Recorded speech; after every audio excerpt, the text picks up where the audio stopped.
The massive view screen in the Grand Assembly Hall displayed a beautiful azure world, its surface wreathed in swirling clouds and dotted with crystalline formations that sparkled even from orbit. The assembled human representatives shifted uncomfortably in their seats as High Counselor Vexthayax adjusted his breathing apparatus and continued speaking. Esteemed colleagues from Earth, we are delighted to present your people with this extraordinary opportunity. The crystalline being's translator hummed. Planet XO3 represents the finest example of habitable worlds within our database. Its unique properties make it perfect for human colonization. Dr. Elena Martinez, Earth's chief ambassador, felt her throat tighten. Something about the way the other council members were watching her delegation made her skin crawl. Their enthusiasm seemed forced, especially given how negotiations had deteriorated over the past 3 cycles. The gravity readings appear to be significantly higher than Earth standard, she noted, keeping her voice steady. Almost twice as strong, in fact. Wouldn't that pose considerable challenges for our colonists? High Counselor Vexthayax's crystalline form sparkled in what might have been amusement. Your species has consistently demonstrated remarkable resilience, Dr. Martinez. We have complete confidence in humanity's ability to adapt to these conditions. The way he emphasized adapt made Elena's diplomatic instincts scream warnings. But before she could voice another concern, the secondary council had already begun their preparatory vote. The decision had been made long before this meeting. Within 2 standard months, the first wave of colonial transport ships approached XO3's atmosphere. 10,000 humans, scientists, engineers, farmers, teachers, and their families watched through viewports as their new home grew larger. The official announcement had called them specially selected pioneers, but Elena knew better.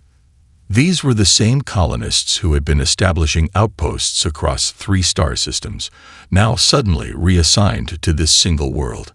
Among them was Dr. James Chen, a structural engineer who stood with his hand pressed against the cold plasteel of the viewport. His daughter Sarah, barely out of university with her own engineering degree, joined him in watching the approaching planet. Those crystal formations shouldn't be possible at this scale, she muttered, making notes on her tablet. The gravity alone should have collapsed them. There's something about this planet we don't understand yet. James nodded, pride momentarily overtaking his concern, even facing exile, though no one was officially calling it that. His daughter's mind went straight to solving the engineering puzzles before them.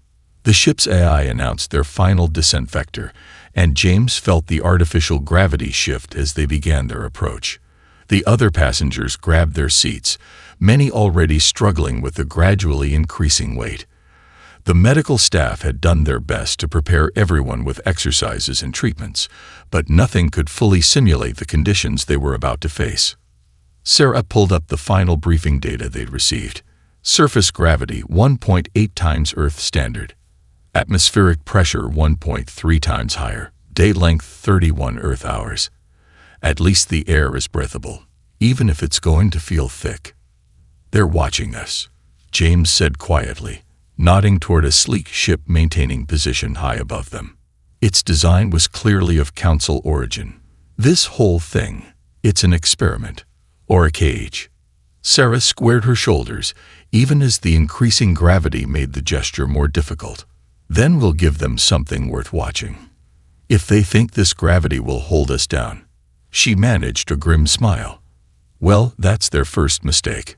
As the transport ships began their final descent, the first rays of XO3's blue-white sun broke over the horizon. The crystal formations caught the light and scattered it across the landscape in dazzling patterns, creating an aurora-like effect in the dense atmosphere. It was beautiful, breathtaking, and utterly alien. And whether they were ready or not, it was now home. The Council observation ship maintained its vigil as the first transport touched down, its sensors recording every detail of humanity's arrival on what most species classified as a Deathworld. Their report back to the Council was brief. Human Containment Initiative proceeding as planned. Stage 1 complete. They had no way of knowing they'd just made the greatest miscalculation in Council history. The first step onto XO3's surface was more of a stumble. Sarah Chen felt her knees buckle as the full force of the planet's gravity slammed into her body. Around her, other colonists were having similar experiences, some barely managing to stay upright, others dropping to all fours as they adjusted to the crushing weight. "Easy there," she called out, her voice strained from the effort of speaking under increased pressure. "Remember your training. Bend your knees slightly, keep your core engaged." She demonstrated the proper posture, fighting against every instinct to hunch over. The landing zone had become a scene of controlled chaos. Supply crates, designed for standard gravity, cracked under their own enhanced weight. Traditional support struts bent at alarming angles. The prefabricated shelter units, meant to house the first wave of colonists, were already showing signs of structural stress. Sarah watched in horror as hairline fractures appeared in the main support beam of the nearest shelter. Her engineering training kicked in immediately. "Everyone out of Shelter 3. She shouted, her voice carrying despite the dense atmosphere. "Move away from the structure." The last family had barely cleared the doorway when the beam gave way with a sound like thunder. The shelter collapsed inward, its standard Earth design materials no match for XO3's relentless pull. "We need to check all the shelters," Sarah said, already moving toward the next unit. Each step was exhausting, but she forced herself to maintain proper form. The structural calculations didn't account for material fatigue under sustained high-gravity conditions. Her father James joined her, his face sheened with sweat from the effort of movement. "The crystal formations," he panted, pointing to the towering natural structures that surrounded their landing zone. "They're maintaining structural integrity somehow. We need to study their composition." Over the next 12 hours, Sarah led a team of engineers in a desperate race against time and gravity. They reinforced failing structures, evacuated dangerous units, and began drafting new designs based on their observations of the local formations. The work was grueling. Every tool felt like it weighed a ton. Every movement required careful consideration to avoid muscle strain. But something unexpected was happening too. By the end of that first day, Sarah noticed she was adapting. Her movements, while still difficult, were becoming more controlled. She wasn't the only one. The children, especially, seemed to be adjusting faster than anyone expected. "Look at them," Dr. Emily Wong, the colony's chief medical officer, said as they watched a group of kids learning to walk in the heavy gravity. "They're already figuring out how to use their bodies differently. Their muscle engagement patterns are changing to compensate for the increased load." Sarah nodded, noticing how the children had naturally adopted a slightly different gait that distributed their weight more efficiently. "We need to think like them," she said suddenly. "We're trying to force our old methods to work here. Instead, we need to learn from this world." That evening, as the blue-white sun set and cast prismatic shadows through the crystal formations, Sarah gathered the engineering team. Their first attempts at shelter redesign were spread out before them. Designs that worked with the gravity rather than against it, incorporating principles observed in the local crystal structures. "We're not going to just survive here," she told her tired but determined colleagues. "We're going to build something new, something that belongs to this world." High above, the Council observation ship recorded everything. Their daily report noted the structural failures but failed to recognize the speed at which the humans were adapting and innovating. They saw the collapsed shelters as evidence of their plan's success, never realizing they were witnessing the beginning of a transformation. As night fell, the crystalline formations began their subtle luminescence, bathing the colony in soft, shifting light. Sarah stood at the entrance of their temporary shelter, already sketching new designs. In the distance, children's laughter echoed as they practiced their new way of walking, already calling it their heavy dance. The gravity that was meant to hold them down was about to become their greatest teacher. Marcus Rodriguez wiped sweat from his brow as he carefully collected another sample of the iridescent vegetation that grew in spiraling patterns around the crystal formations. At 16, he was the youngest member of the botanical survey team, but 3 months of working in XO3's crushing gravity had given him muscles that would have made him look like an athlete back on Earth. "You're wasting your time," Dr. Harrison called from the survey station. "The molecular density of local flora makes them toxic by default. We need to focus on getting the hydroponic labs fully operational." Marcus ignored the senior botanist's dismissal, carefully placing the sample into his modified collection case. He'd noticed something odd about these plants, something that didn't fit with their initial assumptions. The spiral patterns weren't random. They matched the way humans had started moving to handle the increased gravity. Back in his makeshift lab, Marcus ran the same basic toxicity tests they'd been using since landing. But this time, he added a new variable. Instead of testing the plants against standard baseline parameters, he adjusted for their adapted physiology after 3 months on XO3. The results made him drop his tablet, which hit the heavy metal floor with a resounding clang. "Everything okay in there?" his mother called from the hydroponics section. "Mom," Marcus's voice cracked with excitement. "Mom, you need to see this. Bring Dr. Harrison. Bring everyone." Within an hour, the small lab was crowded with the colony's scientific team. The data displayed on Marcus's screen told a story that defied their initial assumptions. The plants weren't toxic, they were incredibly nutritious. The same molecular density that made them seemingly inedible was actually perfect for their changing bodies. "Look at the protein structures," Marcus pointed to the complex molecular chains. "They're adapted to be processed under high-pressure conditions. Our bodies, already adjusting to the gravity, can break these down more efficiently than Earth-normal proteins." Dr. Harrison stared at the data, his earlier skepticism forgotten. "The nutrient density, it's off the charts. And these are just the basic specimens." Marcus nodded enthusiastically. "The spiral plants show the highest concentration, but I've got similar results from 3 other species. I think the gravity isn't just affecting us. It's created an entire ecosystem of high-density organic material. We're not just adapting to survive here. We're adapting to thrive." Sarah Chen, who had been called in to hear the news, was already thinking of the implications. "This could solve our resource problems, if we can cultivate these plants instead of relying entirely on hydroponics. We'd need to design new farming equipment," Marcus added. "The traditional tools won't work with these growth patterns, but look at how they anchor themselves." He pulled up a microscopic image of the plant's root structure. "They've evolved a way to distribute weight load that we might be able to learn from." The news spread through the colony like wildfire. Teams were organized to identify and test more plant species. Marcus found himself leading a group of researchers twice his age, his intuitive understanding of XO3's ecology proving invaluable.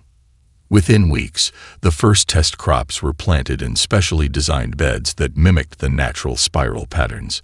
The plants thrived, growing faster than anyone expected in the high-gravity conditions. The first cautious taste tests confirmed what Marcus's data had suggested. The plants were not only edible but incredibly nutritious. High above, the Council observation ship noted the agricultural activity with mild interest. Their reports mentioned the humans' attempts at farming but failed to grasp the significance. They didn't understand that with each passing day, the colonists were becoming more attuned to their new world. As the sun set, Marcus stood in the middle of the test field, watching the plants glow with bioluminescence. The same light patterns they'd initially dismissed as a simple reaction to the crystal formations were revealing themselves to be part of a complex, beautiful system that humans were uniquely suited to understand. The Council had intended to trap them in a harsh, alien environment. Instead, they'd given humanity exactly what it needed to evolve. Observer First Class Zulix adjusted his gravity compensators for the 3rd time that cycle, frustration evident in the rapid color shifts across his crystalline surface. The data streaming across his monitoring station made no sense, yet the evidence was undeniable. "Replay visual feed segment 247B, he commanded. The holographic display showed a group of human children playing what they called crystal tag among the towering formations. They darted and leaped through the crushing gravity with impossible ease, their movements fluid and natural. 6 months had passed since the relocation, and everything was going wrong. Or rather, everything was going wrong from the Council's perspective. The humans weren't just surviving. They were transforming. Down on the surface, Dr. Emily Wong reviewed her latest medical scans with growing excitement. "Look at this bone density," she told Sarah Chen, pointing to the comparative images. "In just 6 months, we're seeing changes that should take years of targeted genetic modification to achieve." Sarah flexed her hand, watching the now prominent tendons move under her skin. She'd noticed how different they all looked lately. More dense, more compact, with muscle definition that would have required intense training on Earth. The children are adapting even faster, aren't they? Exponentially, Emily confirmed. Those born here, their development is something entirely new. Their bones are forming with different structural patterns, their muscle fibers are denser, and their metabolic efficiency is off the charts. They're not just adapting to the gravity, they're being shaped by it from the cellular level up. In the agricultural sector, Marcus's enhanced crops were producing their first major harvest. The farming teams had developed new tools and techniques, their bodies now strong enough to work with equipment that would have been impossibly heavy months ago. The spiral pattern gardens stretched out in elegant curves, the plants glowing with internal bioluminescence that seemed to pulse in sync with human movement. "Send visual feed to central analysis," Xylix transmitted urgently. "The humans are organizing some kind of construction activity." The feed showed a team of colonists easily moving materials that should have required powered assistance. They were assembling a new structure using crystalline components harvested from natural formations, their movements coordinated and precise despite the crushing gravity. Sarah Chen stood at the center of the construction site, directing the placement of support beams. Her team had learned to incorporate the planet's natural materials into their designs, creating hybrid structures that were both beautiful and incredibly strong. The crystal-reinforced buildings rose like artwork against the azure sky, each one a testament to their growing understanding of XO3's unique properties. Physical assessment update. Xylix noted in his report, "Human musculature has exceeded baseline projections by 312%. Skeletal reinforcement occurring naturally without technological intervention. Cognitive function showing no decay despite high-pressure environment. Standard containment protocols may be insufficient." The Council's response was immediate. Continue observation. Maintain non-intervention protocols. Current developments deemed impossible by xenobiology standards. Awaiting verification. But verification was everywhere. In the way young couples danced under the crystal lights, their movements unhampered by the gravity that should have crushed them. In the children racing through gardens that pulsed with bioluminescent life. In the workers lifting and shaping materials that no human should have been able to touch. Emily's medical logs told the story in clinical detail. Accelerated healing, enhanced cellular regeneration, improved oxygen utilization. The gravity that should have slowly crushed them was instead reforging them into something new. As the blue-white sun set, casting prismatic shadows through the crystal towers, Sarah watched a group of children playing. Their laughter rang out clear and strong in the dense atmosphere, their bodies moving with a grace that seemed almost supernatural. They don't even remember what normal gravity feels like anymore, she realized. To them, this is normal. We're not just surviving here. We're becoming something else entirely. High above, Xylix transmitted his final observation of the day. Warning: human adaptation rate exceeds all known parameters. Classification upgrade recommended. XO3 colony no longer considered contained. They're not prisoners anymore. They're pioneers. The crystal spire rose impossibly high against XO3's azure sky, its surface catching the morning light and scattering it in prismatic patterns across the colony below. Sarah Chen stood at its base, her hand resting on the seamless junction where human engineering met native crystal, and smiled at her father's astonished expression. "The crystal doesn't just grow this way," she explained, her voice strong and clear in the dense atmosphere. "It responds to resonant frequencies. We've learned to sing to it, in a way. The harmonics guide its growth patterns." James Chen shook his head in wonder. The structure before them should have been impossible under such intense gravity, yet it stood proudly, its crystalline lattice stronger than any earth-forged steel. And the internal chambers. "Come see for yourself," Sarah gestured toward the entrance. The massive crystal doors parted silently at their approach, responding to the subtle vibrations of their footsteps. Inside, the air was cool and filled with soft, blue-tinged light that seemed to pulse gently in rhythm with their movements. The central atrium stretched upward for hundreds of meters, yet the crushing gravity felt somehow gentler here. Geometric patterns in the crystal walls created natural air circulation, while the structure itself channeled the planet's intense gravitational field in ways that the Council's scientists had deemed impossible. "The crystal matrices don't just resist the gravity," Sarah continued, leading her father to a demonstration area. "They work with it. Each layer reinforces the next, creating a kind of gravitational harmony. The stronger the pull, the stronger the structure becomes." In the demonstration chamber, a team of engineers was testing new construction techniques. They had learned to blend traditional building materials with the living crystal, creating hybrid structures that grew and adapted to the colony's needs. The workers moved with practiced ease under the heavy gravity, their bodies having long since adapted to conditions that would have crushed normal humans. "Watch this." Sarah activated a resonance generator. The crystal wall before them began to shift and flow like liquid glass, responding to the precise frequencies. Within minutes, a new chamber had formed, its walls etched with the same geometric patterns that characterized all their recent construction.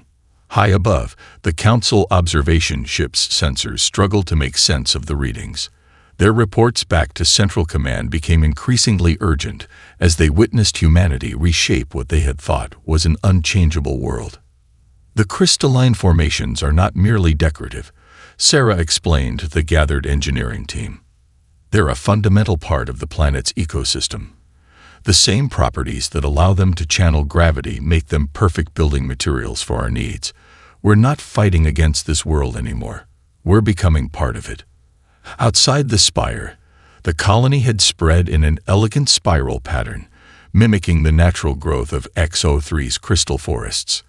Each building incorporated the living crystal to some degree, creating a cityscape that seemed to have grown organically from the planet itself. The structures pulsed with soft bioluminescence, responding to the movement of the inhabitants and the planet's natural rhythms. Marcus Rodriguez's enhanced crops grew in terraced gardens that spiraled up the sides of buildings, their growth patterns guided by the same crystalline matrices that strengthened the structures. The plants thrived in the artificial microclimate created by the crystal formations, producing abundant food for the growing colony. "We've scheduled the first resonance concert for tonight," Sarah told her father as they reached the spire's observation level. "The whole colony will sing together, and the crystals will sing back. Each new structure we create adds its voice to the harmony." James watched a construction team in the distance, their movements synchronized with the subtle pulses of light running through the crystal formations. They were raising a new building, the crystal growing and flowing under their guidance like a living thing. "When they sent us here," he said quietly, "they thought the gravity would contain us. They never imagined we'd learn to dance with it instead."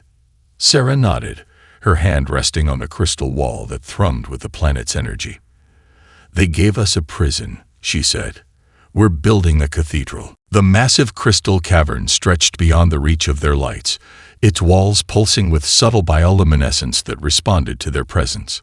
Marcus Rodriguez adjusted his pack, now filled with samples from their week-long expedition, and watched in amazement as Dr. Emily Wong pressed her hand against a crystalline formation twice her height. "The readings are off the scale," Emily announced, checking her modified scanner. "These deeper crystals have completely different resonance patterns from the surface formations. They're responding to the gravity wells somehow. The exploration team had ventured further from the colony than any previous expedition, their enhanced physiques allowing them to traverse terrain that would have been lethal months ago. Sarah Chen's latest gravity mapping equipment had led them to this vast underground network, following patterns in the planet's gravitational field that defied conventional physics. "Look at these markings," Marcus called out, his light illuminating a series of regular patterns etched into the crystal wall. "These aren't natural formations. Someone's been here before." The team gathered around the discovery, their lights revealing more etchings that stretched along the cavern wall. The patterns were geometric, precise, and undeniably artificial. Dr. Wang's scanner hummed as she analyzed their composition. "These marks are old," she confirmed. "Incredibly old. The crystal growth patterns suggest they were made at least 50,000 years ago." High above, the Council observation ship's sensors registered the humans' deep underground presence. The observers watched with growing concern as the expedition team discovered what the Council had hoped would remain buried. "The ancients knew about this place," Sarah said, her fingers tracing the etchings. Her time working with the crystal structures had given her an intuitive understanding of their properties. They weren't just marking the walls, they were using the crystals to store information. As if in response to her touch, the wall beneath her fingers began to glow more intensely. The bioluminescence spread in patterns that matched the ancient etchings, creating a cascade of light that raced along the cavern walls. "It's some kind of resonance key," Emily realized, her scanner struggling to process the energy patterns. The ancients found a way to encode data into the crystal matrix itself. The information has been waiting here all this time, preserved in the crystal structure. Marcus pulled out samples of his latest hybrid plants, their roots wrapped in smaller crystal formations. "That's why the surface crystals respond to our agriculture. The ancients must have modified the entire ecosystem to work together. The gravity, the crystals, even the plant life. It's all part of one massive system." The team pressed deeper into the cavern network, following the trail of awakening crystals. Each chamber they discovered held new wonders. Vast halls where gravity seemed to flow like water, gardens of crystal formations that grew in impossible shapes, and more evidence of the ancient civilization that had once called this world home. "They weren't trying to fight the gravity either," Sarah observed, studying the particularly intricate pattern of etchings. "They learned to work with it, just like we're doing, but something made them leave." In a central chamber, they found their answer. A massive crystalline structure dominated the space, its surface covered in complex patterns that pulsed with energy. As they approached, their gravity sensors went haywire, detecting fluctuations that should have been impossible. "It's a gravity manipulation device," Emily breathed, her scientific training warring with awe. "The ancients found a way to control the very force we thought would imprison us." The Council observers transmitted urgent updates as they detected the energy signatures from deep underground. Their worst fears were being realized. The humans hadn't just adapted to the planet's harsh conditions, they were uncovering its secrets. As the team began documenting their discoveries, Marcus noticed something else. The hybrid plants he'd brought were responding to the ancient technology, their crystalline root systems resonating with the chamber's energy patterns. "We're not just following in their footsteps," he realized. "We're completing what they started." Sarah nodded, watching the play of light and energy around them. "The Council thought they were giving us a prison," she said.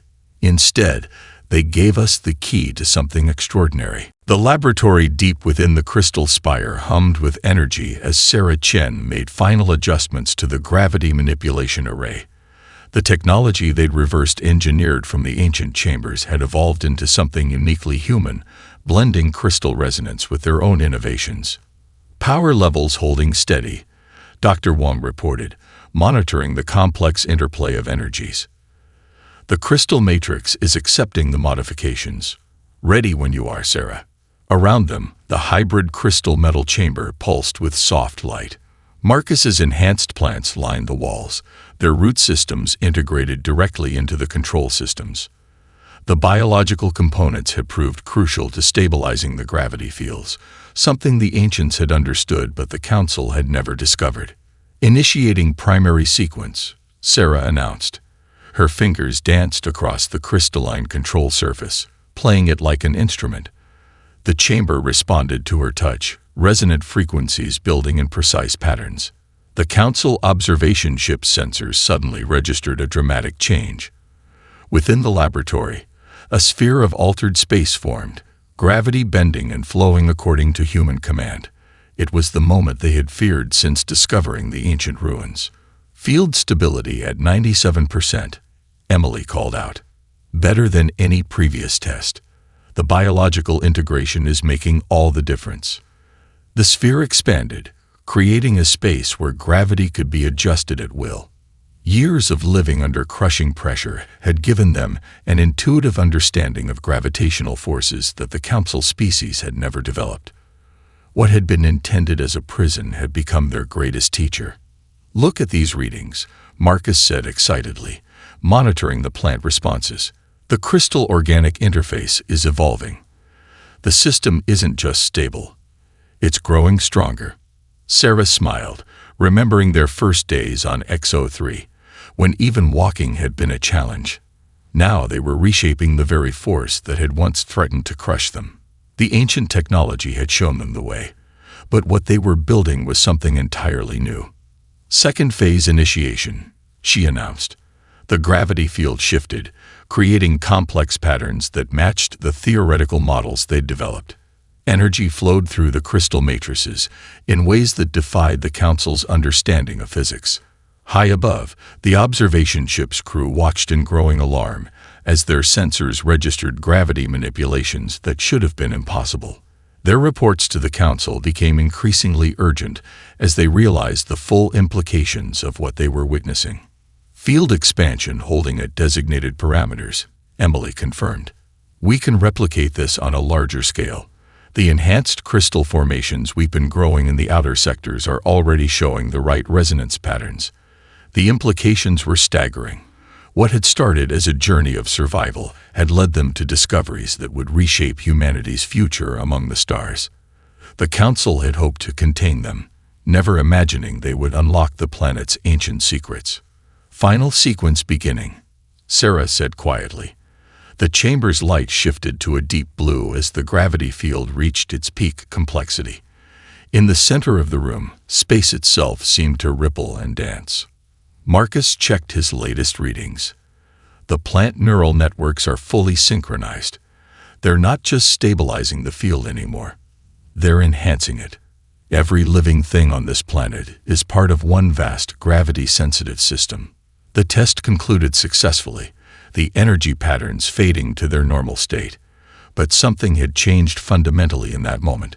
They had proven that humans could not only survive in this harsh environment, but master it in ways its creators had only dreamed of. "Send the data to the construction teams," Sarah instructed. "It's time to begin the next phase." Outside the laboratory, the crystal cities gleamed in the afternoon light. New structures were rising daily, each one incorporating their growing understanding of gravity manipulation. The colony had become a place of wonders, where science and nature worked in harmony. The Council observers transmitted their final analysis of the day. Warning: human technological development has exceeded all projected models. They have mastered the ancient arts and developed them further. The containment protocol has failed completely. In her laboratory, Sarah placed her hand against the crystal wall, feeling the pulse of the living planet beneath her fingers. "They tried to imprison us," she whispered. "Instead, they gave us the stars." The Grand Assembly Hall of the Galactic Council fell silent as the massive doors swung open. High Counselor Vexthayax adjusted his gravity compensators nervously, crystalline surface flickering with unexpected color patterns. The human delegation had arrived. Sarah Chen led the group, walking with fluid grace despite the council chamber's standard gravity. She wore formal attire crafted from crystal fiber, its surface catching the light in ways that made it seem alive. Behind her, Marcus Rodriguez and Dr. Emily Wong moved with equal ease, their presence a testament to how far humanity had come. "Honorable council members," Sarah began, her voice clear and strong. "We come as representatives of the Crusher Republic to formally request diplomatic recognition and open relations." The chamber erupted in murmurs. The name they'd chosen for their new society was a subtle reminder of the council's original intent. Several members shifted uncomfortably in their seats. "We have reviewed your development with great interest," Vex the X managed, his translator struggling to maintain a neutral tone. "Your adaptation to XO3 has been unexpected." Sarah smiled, touching a crystal pendant at her throat. The air in the chamber suddenly felt heavier, then lighter, then returned to normal. The demonstration was subtle but unmistakable. They were controlling gravity itself. "We've learned much from our new home," she said. "The ancient civilization that once inhabited XO3 left behind more than ruins. They left a legacy of understanding that humanity was uniquely suited to inherit." Marcus stepped forward, presenting a collection of crystal-enhanced plants that grew in impossible patterns, defying the chamber's gravity. "Our agriculture has evolved beyond traditional constraints," he explained. "We can grow food in conditions that would crush most farming equipment." "And our medical advances," Dr. Wong added, displaying holographic data that made several council members' sensors flash in alarm. "The high-gravity environment has unlocked human potential in ways we never imagined possible." High Counselor Vex Theax's surface rippled with concern. "You understand that your original relocation was meant to be permanent." "Oh, we understand perfectly," Sarah replied, her smile never wavering. "You chose a world you thought would contain us. Instead, you gave us exactly what we needed to evolve. The gravity that should have crushed us made us stronger. The isolation forced us to innovate. The harsh conditions taught us to adapt." The council chamber's lights flickered as Sarah activated another crystal device. A holographic display filled the room, showing the transformed surface of XO3. Crystal spires rose into the azure sky, while gravity-defying gardens spiraled up their sides. Transport platforms moved along invisible gravitational pathways, and humans went about their daily lives in crushing gravity as if it were perfectly natural. "We're not here to complain about the past," Sarah continued. "We're here to help shape the future. The Crusher Republic has technologies and capabilities that could benefit all species. We've learned to work with natural forces in ways your scientists thought impossible." She gestured, and the hologram shifted to show their gravity manipulation systems. "We don't want revenge. We want cooperation. The Council sought to imprison humanity, but instead, you gave us a gift, the opportunity to become something more."